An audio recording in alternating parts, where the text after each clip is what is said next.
Hello friends, my soul purpose my soul mission में आपका बहुत बहुत स्वागत है।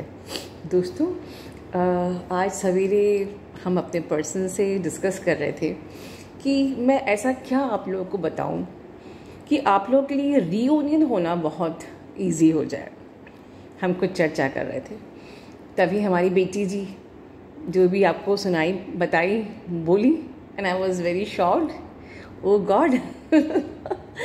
सो आई थॉट कि मुझे वो अपने पल आप लोगों से शेयर करना चाहिए। So I made that video. I am feeling proud and कहीं ना कहीं मेरी बेटी ने इनोसेंटली पूरा जस्ट बता दिया इस जर्नी का, लिटरली जस्ट देखा जाए तो कि कैसे होती है। वेल, लेकिन ये जो वीडियो है ये मैं आपको बहुत अच्छे से गाइड करना चाहती हूँ एग्जैक्टली हमें रियूनियन कैसे मिलता है। तो please each and every word को बहुत ध्यान से सुनिए, ठीक है। हम लोग का प्रयास यही रहता है कि बिना कोई पर्सनल अप्रोच किए आप लोगों की मतलब हमसे कोई पर्सनल इंटरेक्शन काउंसलिंग लिए बगैर ही अगर आपका जर्नी हो जाता है, आपका यूनियन हो जाता है, तो हम लोगों के लिए बहुत अच्छी बात है। देखिए, ये वीडियो शुरू करने के पहले मैं डिवाइन फेमिनिन से एक बात कहना चाहूँगी कि पहले आपको अपने कुछ रियूनियन के बारे में सोचने से पहले अपने कुछ व्यूज़ क्लियर करना चाहिए कि एक्चुअली में ये जर्नी क्या है और आपकी क्या रिस्पॉन्सिबिलिटी बनती है डिवाइन फेमिनिन की। ये जो जर्नी है ये आपकी एसेंशन की जर्नी है। ये जर्नी जो है आपके ट्रांसफॉर्मेशन की जर्नी है, आपके सोल के एसेंशन की जर्नी है, ठीक है। तो अगर आप इस जर्नी से रन करते हैं, आप लोग थकते हैं, if you are running from this journey your DM definitely will run from you, because आप अपने पर्सन को मिरर कर रहे हैं। तो आपको इस जर्नी में ट्रांसफॉर्मेशन लाने के लिए एग्जैक्टली आप कई टाइम से सुन रहे हो मुझसे कि आपको अनकंडीशनल लव अपने अंदर लाना ही पड़ेगा for each and every one.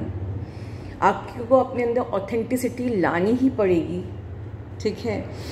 अपनी सोल की प्योरिटी आपके अंदर लानी ही पड़ेगी, otherwise you can't expect reunion, क्योंकि ये जर्नी मिली ही आपको आपके एसेंशन और ट्रांसफॉर्मेशन के लिए है और डेफिनेटली आपका कुछ असाइनमेंट मदर अर्थ के लिए है, उसके लिए भी, ठीक है। बट पहले आप खुद से पूछिए, क्या मैंने अपनी सोल को प्योर कर लिया? क्या मैं ऑथेंटिसिटी के साथ बिहेव करती हूँ? क्या मैं अनकंडीशनल लव करती हूँ? और अगर आपका आंसर यस है खुद से, तो डेफिनेटली द सेकेंड थिंग कि आपको you have got some assignment of this journey. So evolution of your mother earth, ठीक है। आप ये कॉन्ट्रैक्ट लेके आए हो ऊपर से, ठीक है, कि आपको अपनी मदर अर्थ की जो अनस्टेबल एनर्जी है उसको आपको अपनी एनर्जी से हील करना है, because you have the power bank of energy, ठीक है। तो you have to heal unstable energy of your mother earth with you. ये आपको रिस्पॉन्सिबिलिटी लेनी है, ठीक है। अब ऐसा समझे कि जब आपका इनकारनेशन हुआ, यू इनकारनेट इनटू डुअलिटी, ठीक है। सोल स्प्लिट हुई, सोल सेपरेट हुई, एक बना डिवाइन मैस्कुलिन, एक बना डिवाइन फेमिनिन, ठीक है। तो डिवाइन फेमिनिन जो होती है ये हमेशा स्पिरिचुअल होती है, इसका ट्रेट ही 5D वाला होता है, और जो डिवाइन मैस्कुलिन होता है वो हमेशा मैट्रिक्स से कनेक्टेड रहता है, ग्राउंड से कनेक्टेड रहता है, ठीक है। तो अभी तो मैंने आपको ऊपर बताया कि डिवाइन फेमिनिन की क्या रिस्पॉन्सिबिलिटी है। अब थोड़ा सा मैं आपको गाइड करूँगी डिवाइन मैस्कुलिन का क्या होता है, बिहेवियर क्या होता है, क्योंकि ये रियूनियन मतलब कि balancing of your inner DM और डीएफ। तो अगर आप डीएम के बारे में नहीं समझोगे तो आप वो डीएम के ट्रेट अपने अंदर कैसे लाओगे? अगर आपके अंदर वो डीएम के ट्रेट नहीं है तो आपको डीएम के ट्रेट लाने पड़ेंगे। समझ रहे हैं? बहुत ध्यान से सुनिए ये बात। Reunion is balancing of your inner DM and DF. अगर आपका फेमिनाइन साइड ज़्यादा है तो आपको अपने अंदर वो डीएम के ट्रेट लाने होंगे, ठीक है। और अगर आपके अंदर डीएम का ट्रेड ज़्यादा है, जो डीएम है, तो उसको अपने अंदर वो फेमिनिन साइड बैलेंस करना पड़ेगा। तो वो जो कैसे होगा, तो पहले हम जाने तो कि हमको जो अपना मैस्कुलिन साइड वर्क करना है वो मैस्कुलिन साइड होता क्या है, कैसे होता है। तो एक मैस्कुलिन जो होता है वो हमेशा सोशल कंडीशनिंग पर ही बिलीव करता है। वो कभी भी अपने पेरेंट्स के अगेंस्ट नहीं जा सकता, सोसाइटी के अगेंस्ट नहीं जा सकता, इसलिए वो रन करते हैं आपसे। वो कोई लाइफ में रिस्क लेना ही नहीं चाहते हैं। वो ज़्यादातर अपने लोअर चक्रा से ऑपरेट करते हैं, ठीक है। उनके लिए सोसाइटी इम्पॉर्टेंट है, उनके लिए स्टेटस इम्पॉर्टेंट है, उनके स्किल्स इम्पॉर्टेंट है, उनकी आइडेंटिटी इम्पॉर्टेंट है, ठीक है।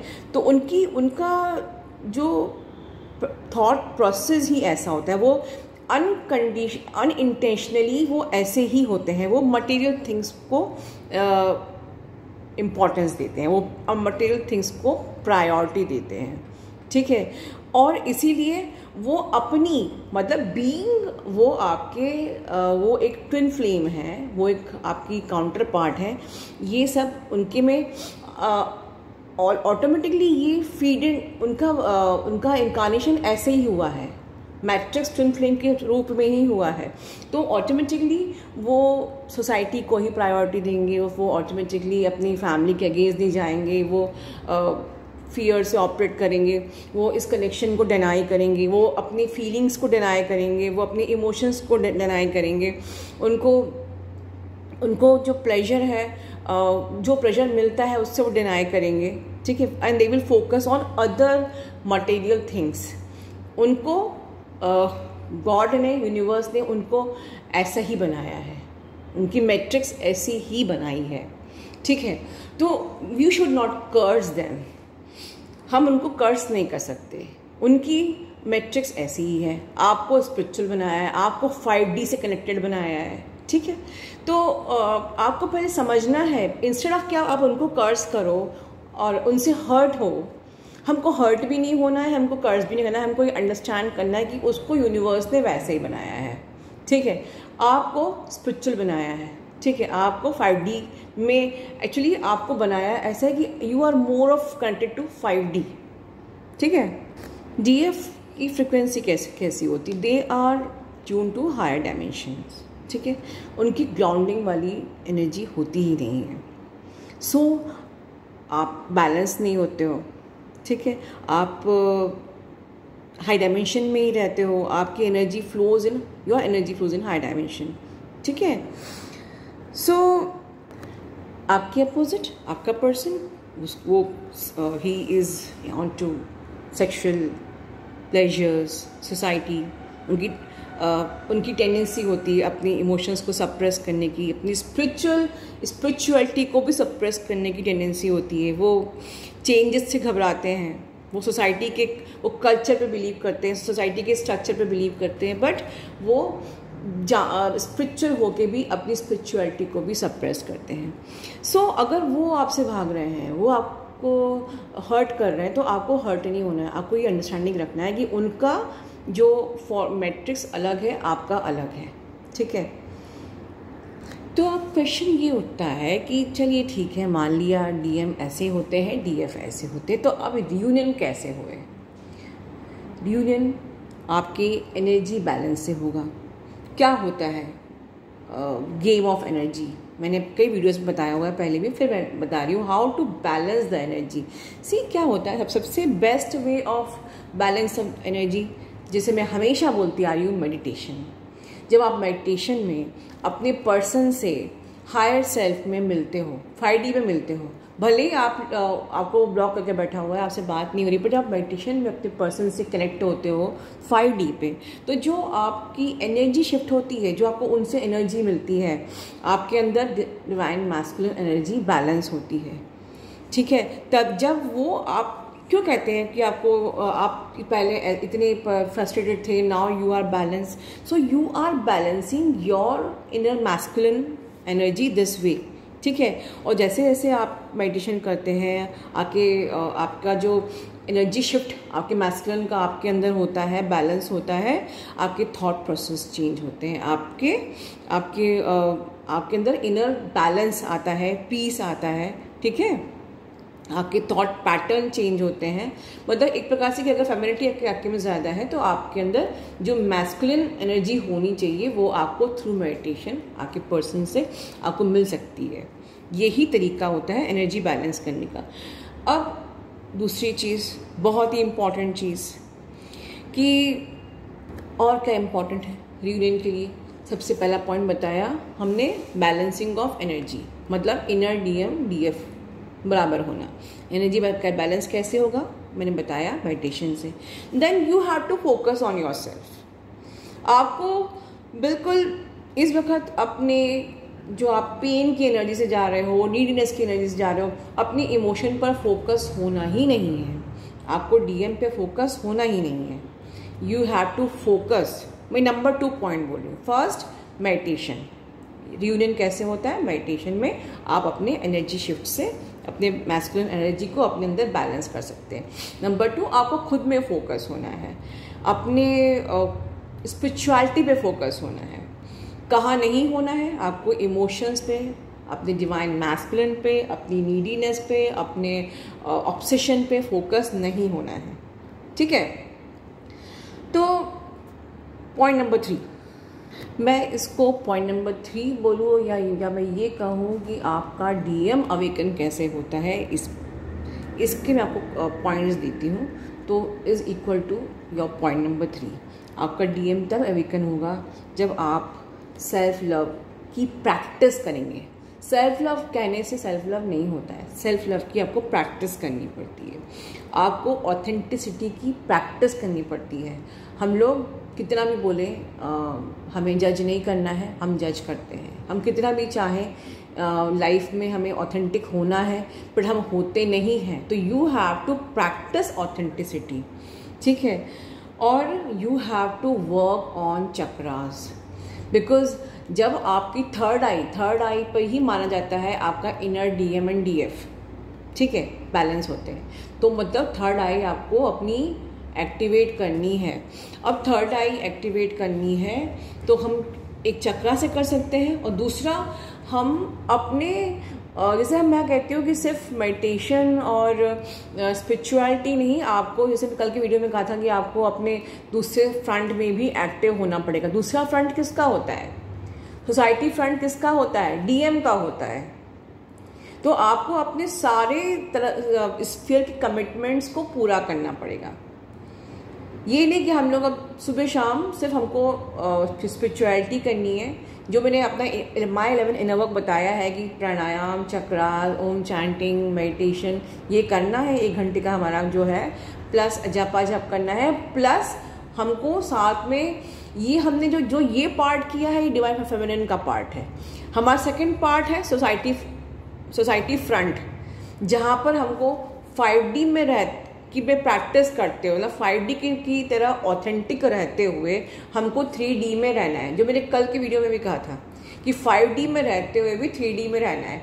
5D की तरह ऑथेंटिक रहते हुए भी 3D के सारे कमिटमेंट्स को पूरा करना है। सारे कार्मिक बैलेंस हमें अपने पूरे करने हैं। और ठीक है, तो आपका थर्ड आई जब आपका ओपन होता है या एक्टिवेट होता है, तब आप कह सकते हैं कि या my reunion is near. And crown chakra is very important. तो you have to focus on your crown chakra, you have to focus on third eye, and definitely lower chakras पे तो आपको वर्क करना ही है। तो चक्रास बहुत इंपॉर्टेंट है, ठीक है। और इसके अलावा आपको मैस्कुलिन जो ट्रेट्स होते हैं उनको भी फॉलो करना है। मतलब कि हमको सोसाइटी फ्रंट में सारे कमिटमेंट्स पूरे करने हैं 5D की तरह ऑथेंटिक होते हुए। तो मैं और इन शॉर्ट में कहूँ तो रियूनियन क्या है? अगर आपका फेमिनिन साइड तो आपका एक्टिव है, जो आपका इम्बैलेंस साइड है उसको बैलेंस करना है। मतलब आपको वो ट्रेट्स अपने में लाने हैं, लेकिन नॉट लाइक सोसाइटी प्रोग्रामिंग और उस तरीके से नहीं, ऑथेंटिसिटी के साथ हमको सारे एरियाज पे काम करना है। तो हमारा वो मैस्कुलिन साइड भी कवर अप होगा। और हाँ, ये वीडियो ख़त्म होने पहले जो हमारे डेमोनिक अटैक्स जो हम कहते हैं, जो हमारी बिटिया ने भी कहा था डेमन से एंजल प्रोटेक्शन लीजिए, वो डेफिनेटली वो बात बिल्कुल सही है, हम खुद भी बोलते हैं। लेकिन समटाइम्स जिनको हम वैम्पायर्स कहते हैं, एनर्जी वैम्पायर्स हम बोलते हैं, ठीक है, वो ही हमको एक्चुअली टेस्ट लेते हैं हमारा, वो हमको ट्रिगर करते हैं।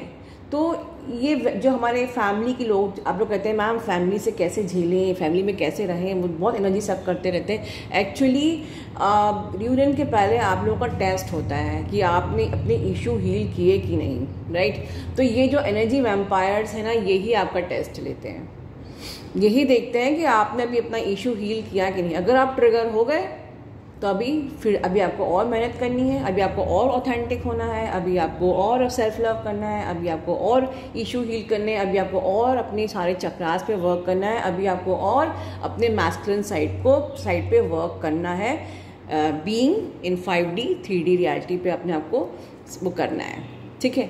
तो इन एनर्जी वैम्पायर्स जो आपकी एनर्जी सक करते हैं, उनको अपना टेस्ट समझिए कि लाओ चैलेंज लेके आओ, हम खुद को प्रूव करके दिखाएंगे, तभी आपका इशू हील होता है, ठीक है दोस्तों।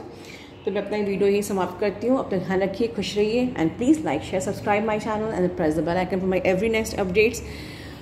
एंजॉय करिए। God bless you all.